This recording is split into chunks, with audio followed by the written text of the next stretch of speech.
Shalom, shalom. It's your brother Malcolm coming at you with another lesson in truth and sincerity. Giving all praises, glory, and honor unto Yahweh Ba'ashem Yahushai, whom I worship. Double honors unto the apostles and the elders of GMS, who are the true leaders of all Israel on earth today, and that are definitely worthy of double honors. Salutations to the Akim, my fellow laborers, to the Confusion of Faith brothers, that are risking their lives and their freedom to do so, to do this work. All right. To those brothers, I say shalom. Woke up this morning, body just in pain, man. What I do for a living is very, very active, and it does, and it's a lot of wear and tear on our bodies. The whole martial arts, jiu-jitsu lifestyle. But the truth of the matter is, our joints and our ligaments are supposed to last as long as our bodies do. So, Esau is, yesterday I was talking to my brother Uriah before we went live on a live show last night. And some turmeric tea to help with inflammation, highly suggested to you brothers.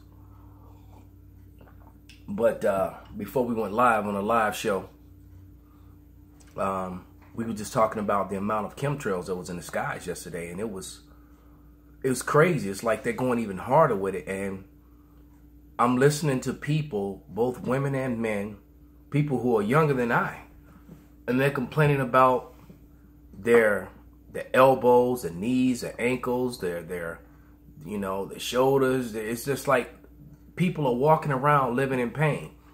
Esau is so hateful, all right, and so covetous. He wants the earth for himself that he's attacking and killing his own people, okay?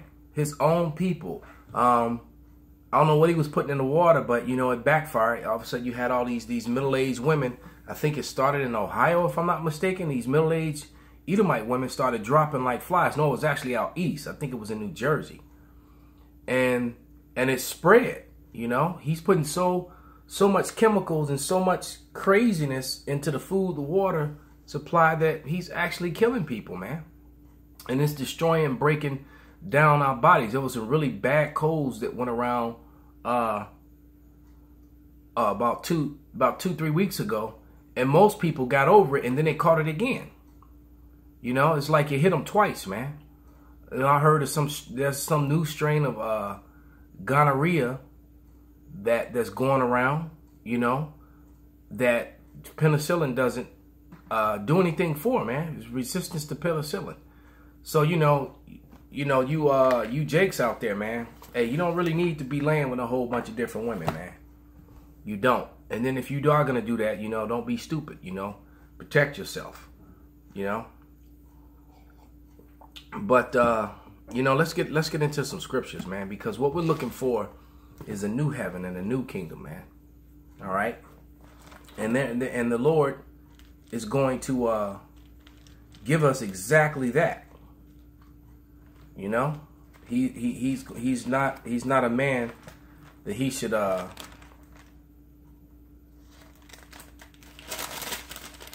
lie.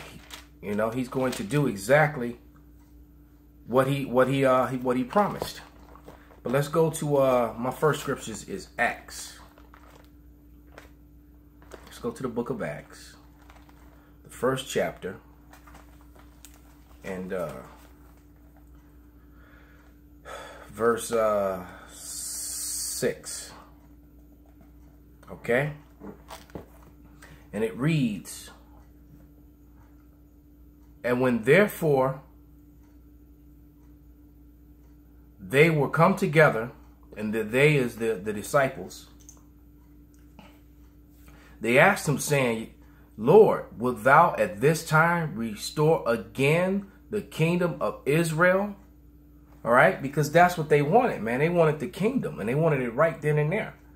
I imagine they were sharpening their swords and their knives, and ready to go get their bows. They were ready to go to war to establish the kingdom of Israel, because kingdoms don't get set up off love. Kingdoms get set off gets set up by acts of violence, man. Every kingdom that exists, every country, every nation, every city-state was set up by violence. People had to die. In order for Chicago to be here, my brethren, the Gadites, had to die, man. The Iroquois, you know. And same thing with every other state, every other city, every other country, man. Acts of violence are done to establish countries and cities and kingdoms, man. All right, and that was their mindset. They wanted the kingdom, and they wanted it right then and there, man. That's why when they finally realized that it was Yahushua, you know, they were like, you know, what's up? We getting ready to get in there on these heathens? Okay, this is Habakkuk. Habakkuk 1 and 2. Actually, I started verse 1. It said, the burden which Habakkuk the prophet did see. O Yahweh, how long shall I cry, and thou wilt not hear? Even cry out unto thee of violence, and thou wilt not save. All right?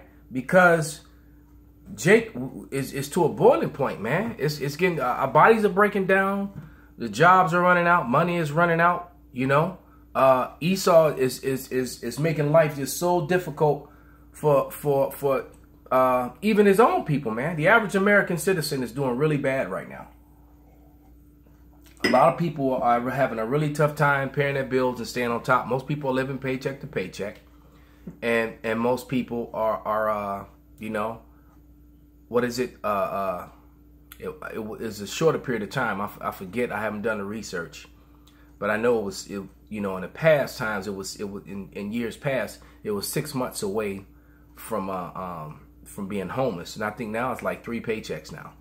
The average, if I'm not mistaken, the average American is 3 paychecks away from being homeless, man. So that's not good, man. Like Marvin Gaye used to say, you know, this ain't living, you know. And it's not, man. We're surviving. We're just getting by, you know. And getting by gets old. This is Isaiah 45 and 17. All right. It says, but Israel shall be saved in Yahweh with an everlasting salvation. Ye shall not be ashamed nor confounded, world without end. So once Israel gets established, man, is what we're fighting for. We're making ourselves a living sacrifice, becoming a target because we're exposing Esau Edom, who does not appreciate or like being exposed, because Esau wants to stay in power. And by us doing all these videos, putting up all this information where people can actually go research themselves, and no matter what it is that they say, when you do the research honestly, you find out that what we're saying is true. All right. Let me read the scripture real quick.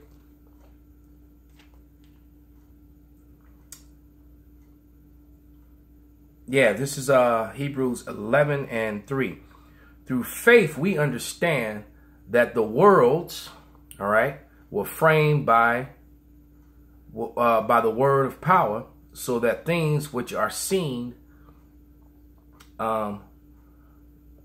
were not made of things which do appear. All right. So the worlds, meaning the nations, the people, man. All right. Because each nation is a world. And the world of Israel is going to rule forever. Okay. And now over all the other nations, man.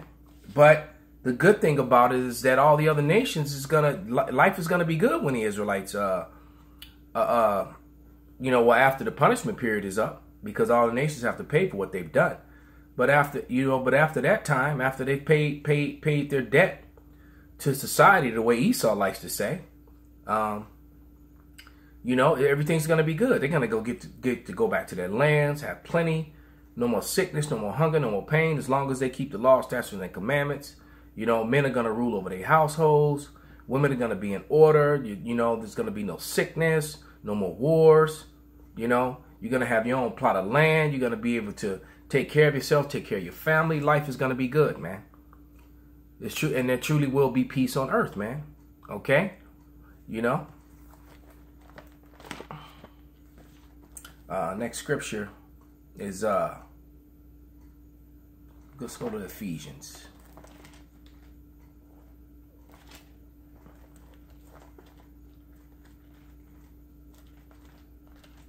Actually, never mind. I don't want to do Ephesians. Let's go to Psalms. Okay, go to the book of Psalms, 37, verses 18 through 20. They say, Yahweh knoweth the days of the upright, and their inheritance shall be forever, man. That's that new heaven and new earth, man. We're going to get that. All right. They shall not be ashamed in evil time, and in the days of famine they shall be satisfied, man. So in this evil time that's coming, man, there's going to be a severe persecution on myself, on the apostles, the elders, the men that do this work in truth and sincerity, man, risking their lives and freedom to do so. Why? Because we're right. And we're telling the truth. And Esau is finished. And as I said, when you examine the information presented, when you examine the history and the scriptures, you find out that what we're saying is right, man. Because Esau always wants to use fabricated history that he just, brings up himself, and, try to rewrite history, changing the meaning of words and trying to escape what's coming. But he can't escape because it's going to be proven who's right and who's wrong, man. All right. And that's why, the people are so butthurt and so angry. And you think they would just shut up, but I guess they can't, because the more you come against his truth, the more it proves itself to be true, man. The more it lines up with prophecy as well. All right. Because it says that the truth shall be evil spoken of, man. So the truth doesn't benefit everyone, and then it's evil spoken of. All right. If God loved everybody, how's that evil spoken of? This is let me go back to that. Let me finish that. I'm gonna read 19 and 11 as well. 19 and 20. Psalms 37 and 19. And they shall not be ashamed of the evil time, and in the days of famine they shall be satisfied. So when everyone else is hungry, man, the Israelites are going to be eaten, man, them of the elect. All right. But the wicked shall perish, and the enemies of Yahweh shall be as the fat of the lambs. They shall consume into smoke. They shall consume away. So the wicked, all right, are going to consume away as fat burns away from meat, man. All right. They're going to get pushed right out of there, purged right out of the picture. This is Revelation 21 and 1, verses 1 and 2. And I saw a new heaven and a new earth, for the first heaven and the first earth were passed away, and there was no more sea.